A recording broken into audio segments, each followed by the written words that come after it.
Então, eu vou falar um pouco das políticas, né, relacionadas ao aleitamento materno, a proteção, apoio, sensibilização e dar uma breve continuidade, né, do que a Mayara estava comentando sobre alimentação infantil e quando a gente pensa, né, nos 6 primeiros meses de vida, né, a exclusividade do leite materno. Infelizmente, a gente ouve muita coisa ao longo da vida, né? Isso não precisa nem ser durante o período da gestação, mas a gente acaba ouvindo muita desinformação, principalmente nas mídias sociais, né? Grupos de WhatsApp, familiares que passaram por uma realidade diferente, com uma sensibilização e conscientização totalmente diferente da nossa. Então, é importante, é importante você ouvir o que outras gerações têm a dizer sobre isso, mas o fundamental é você pesquisar, né? Pesquisar sobre como isso tem acontecido, quais as evidências que alertam sobre isso, para você poder conduzir, né, o seu momento de aleitamento materno da melhor forma possível. E é aquilo, a gente tem políticas para isso, que dão proteção, que dão apoio. Em algumas esferas isso é mais complicado, por exemplo, na questão das estratégias, né, do marketing nas redes sociais contra o aleitamento materno. Isso ainda é muito difícil, mas já está no mapa da OMS, né? Isso já está sendo monitorado para ver o que pode ser feito. Mas eu vou trazer aqui com vocês um breve histórico, né, de algumas políticas que foram acontecendo ao longo do tempo e que algumas com certeza vocês já ouviram falar, né? A maioria eu ouvi falar durante a minha graduação em nutrição, então assim, eu tive que ir para a universidade para poder ouvir falar.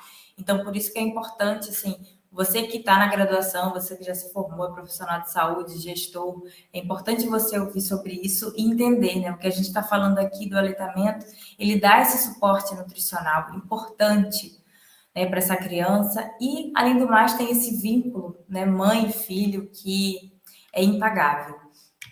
Agora a gente vai falar um pouquinho sobre, né, algumas abordagens que a gente tem visto na literatura que aborda sobre isso. A gente tem todas as ações da OMS, da Unicef, que começaram lá na década de 70, né, para promover essas iniciativas de incentivo ao aleitamento materno no âmbito mundial. Então, por mais que aqui no Brasil a gente tenha várias estratégias, mas esse movimento é global. Então, assim, desde a década de 70, vários países têm se reunido para debater, porque eles reconhecem a importância do aleitamento materno. Então, juntos, eles estão tentando colaborar para melhorar essa perspectiva e a gente sabe, né, como a Mayara acabou de comentar, todo o potencial do aleitamento materno para a vida dessa criança e depois desse adulto, né? Toda a imunidade e tudo mais que a gente pode conseguir ao longo desse tempo. E para isso a gente precisa elaborar, né? Precisa elaborar e implementar políticas. E além disso, monitorar. Então, assim, o nosso dever como sociedade é monitorar essas políticas e verificar se realmente elas estão sendo cumpridas. E aqui eu falo um pouquinho, né? O Banco do Leite Humano. Eu conheci essa estratégia durante a minha graduação, né? Eu pude fazer uma visita ao banco de leite lá do Hospital Universitário, lá da Federal Fluminense, e foi um momento maravilhoso, porque ali a gente vê que tem muitas mulheres que não conseguem amamentar por diversos motivos, e esse banco de leite, ele oferece esse momento, né? Esse momento para a mãe e para o filho, né? De vínculo, de todas aquelas propriedades do leite materno que a Mayara já comentou, e é importante divulgar, né? Então, assim, a gente sabe que teve toda uma estratégia ao longo da década de 80, né? Em 1985, a gente verificou que foi um novo modelo implementado do Banco de Leite Humano, né? No Instituto Fernandes Figueira, aqui no Rio. Então, ele começou todo esse processo aqui no Brasil e criou esse projeto da Rede Nacional de Bancos de Leite Humano. Então, assim, não sei quem está ouvindo essa live onde está, né? Se está aqui no Rio, se está em outros estados, mas é importante saber, tem banco de leite perto da sua casa, tem banco de leite na sua cidade.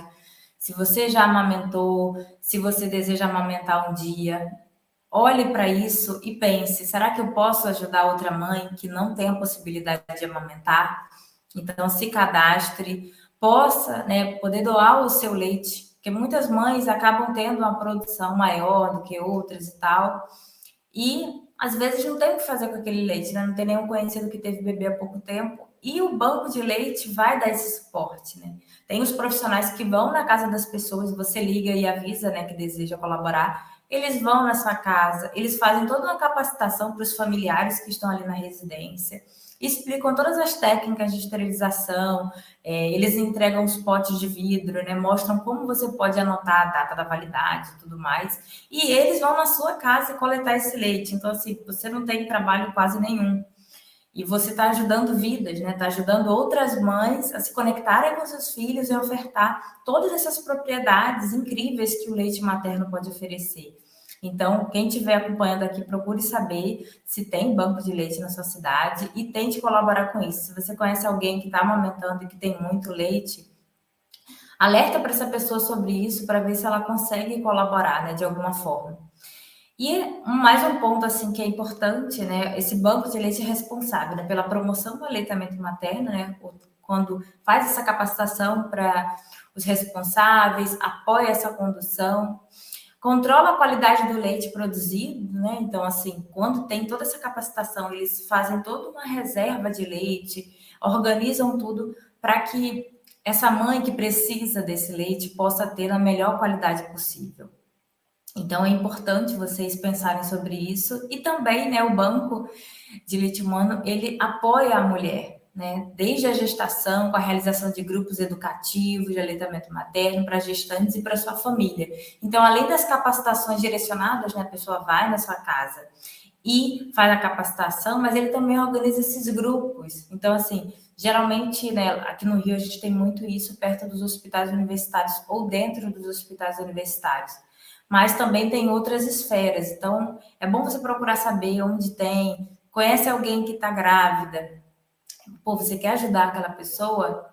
Verifica lá se vai ter grupo educativo, inscreve ela no banco para ela poder ajudar outras pessoas. E caso ela precise, né, do leite materno também, é bom também ela ser cadastrada para poder receber esse leite. Então, é um ponto que é fundamental a gente entender e é algo pouco divulgado, né? Infelizmente, né, eu só fui saber durante a graduação e muitas pessoas que eu conheço que tiveram filhos não sabiam sobre esse banco. E ainda bem que eu pude compartilhar e muitas conseguiram ajudar outras mães que não tinham leite materno. E além disso, a gente tem a amamentação como direito, né? Essa perspectiva que eu estou falando é das políticas. Então, a gente já falou lá do banco de leite humano e agora a gente está falando do direito à amamentação. Eu sei aqui que muitas mulheres passam por toda uma insegurança trabalhista, mas está na Constituição esse direito, né, dos 120 dias. E, infelizmente, a gente vê que durante, né, principalmente no processo seletivo, muitas mulheres são questionadas, né, de forma inapropriada sobre a sua intenção em ter filhos. E isso é algo que agride o direito humano, né, que essa mulher tem, e o direito que ela tem de poder ter filhos, de gerar vidas. E quando uma mulher é questionada no momento que ela vai em busca de um emprego, ou até durante, né, ela está lá no trabalho e começam a fazer algum tipo de pressão sobre a vontade ou não dela ter filhos, isso é algo criminoso e deve ser denunciado dentro do RH da sua empresa, para sua coordenação, chefia, porque isso vai contra a lei, vai contra o Estatuto da Criança e do Adolescente, vai contra os artigos da Constituição. E, infelizmente, essa é a realidade. Quando eu comentei com vocês lá no início da live que a gente tem políticas que já foram implementadas, mas que precisam ser monitoradas e que a gente, na sociedade, deve denunciar sempre que elas são violadas, esse é o que eu estou falando. Se você trabalha em um local onde você se sente como é que se diz? Você se sente angustiada com o fato de desejar ter filho porque tem medo de ser demitida por causa disso. Isso não está certo, tem alguma coisa errada com toda a organização dessa empresa. Porque isso não deve ser feito. E você não deve deixar de conseguir uma vaga porque você está grávida ou porque você deseja ter filhos. Então, isso é um direito. Saiba que está na Constituição e que se você passar por alguma situação dessa ou conhecer alguém que passe, você tem que buscar a justiça porque isso é um crime. E além disso, né, a gente já falou do banco de leite humano, falamos do direito ao aleitamento presente na Constituição, e a gente também tem, né, a iniciativa Hospital Amigo da Criança. A Mayara até comentou isso, né, logo no início aqui, que é importante a gente falar. Eu também conheci essa iniciativa durante a minha graduação e acompanhei um pouco de todo o protocolo, né, para conseguir o selo, porque é um selo que o hospital recebe, né, se cumprir todas aquelas normas, né, da apoio, proteção, capacitação, orientação em relação ao aleitamento materno, não ofertar fórmulas infantis desnecessariamente. Então, se a criança tiver alguma condição especial, ok, tem todo um protocolo de fórmulas infantis para essa situação, mas o que a gente está falando aqui é a mulher está grávida, acabou de ter o filho, o hospital não oferta nenhuma equipe para dar suporte para essa mãe, para ensinar a amamentar, a posicionar tudo corretamente, segundo até o que a Mai comentou aqui, não oferta nada disso. E quando vai ter aquela primeira consulta antes, né, de receber a alta, vem o médico ou qualquer outro profissional de saúde com uma lata de leite em pó, uma fórmula infantil. E diz aqui, qualquer coisa você pega isso aqui. Isso está totalmente errado. Você não pode conduzir uma mãe num momento que é um momento de dificuldade, de desespero muitas vezes para amamentar. Como a mãe comentou, sentir dor não é normal, mas a mãe precisa ter o apoio, né, do hospital, precisa ter o apoio da equipe de saúde, precisa ter proteção para conseguir ter o seu aleitamento materno garantido. E muitas vezes a gente vê que dentro dos hospitais isso é totalmente esquecido. Então, por isso que a gente tem poucos hospitais, né, com selo amigo da criança, porque não oferecem todo esse suporte. Então, é mais um ponto aqui para quem estiver acompanhando, que esteja pensando em ter filhos ou conheça alguém que esteja gestante. Aconselhe, poxa, será que tem algum hospital amigo da criança onde ela possa ter esse bebê? Procure saber se tem as capacitações, se tem todo esse protocolo, né? Aqui eu vou abordar um pouco sobre os aspectos, né, presentes dentro de um hospital amigo da criança, toda essa questão do contato pele a pele, toda a questão da criança ficar o tempo todo com a mãe e não ser retirada assim que a criança nasce, que a gente vê muito isso. A Mayara até comentou sobre a Golden Hour, né? Que é aquele momento, a primeira hora de vida tem que estar com a mãe, assim. E a gente vê muito que nesse primeiro momento vem alguém da equipe, pega essa criança, leva lá para dentro, dá a fórmula, seja lá o que for.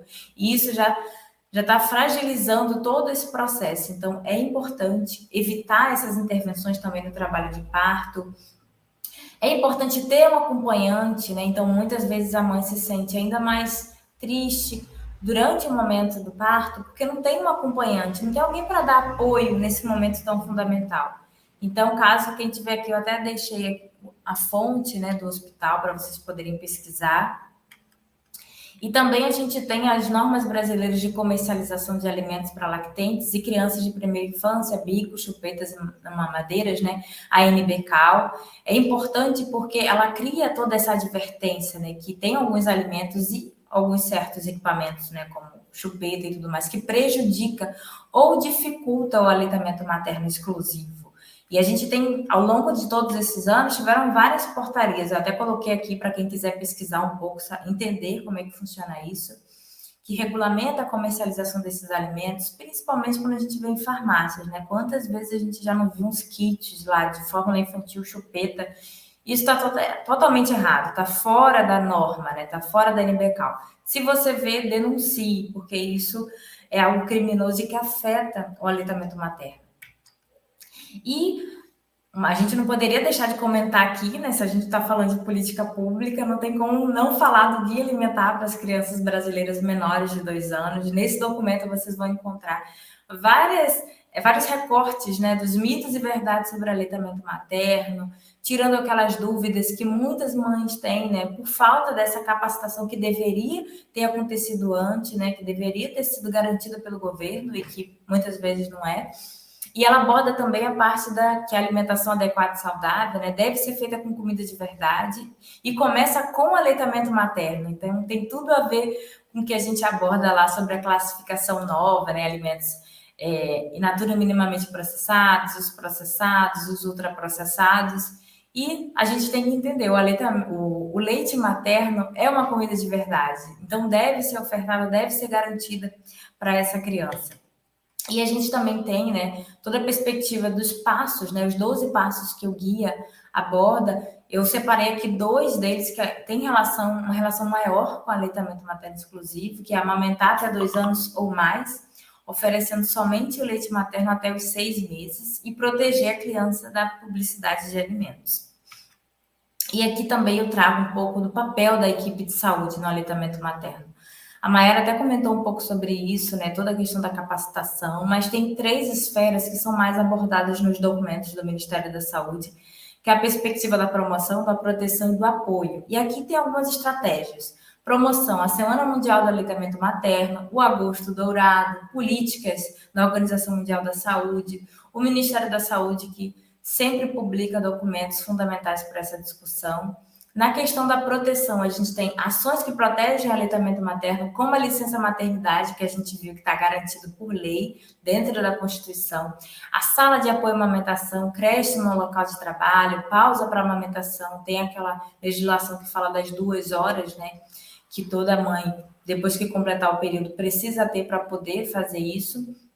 E o apoio a gente tem que ser garantido pela equipe de saúde, grupo de mulheres, companheiro, família, né, e sociedade em si. Então, assim, todos nós temos papel no aleitamento materno.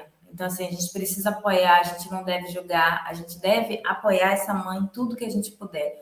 Ou indicando locais, indicando capacitações, alertando sobre condutas indevidas relacionadas à publicidade.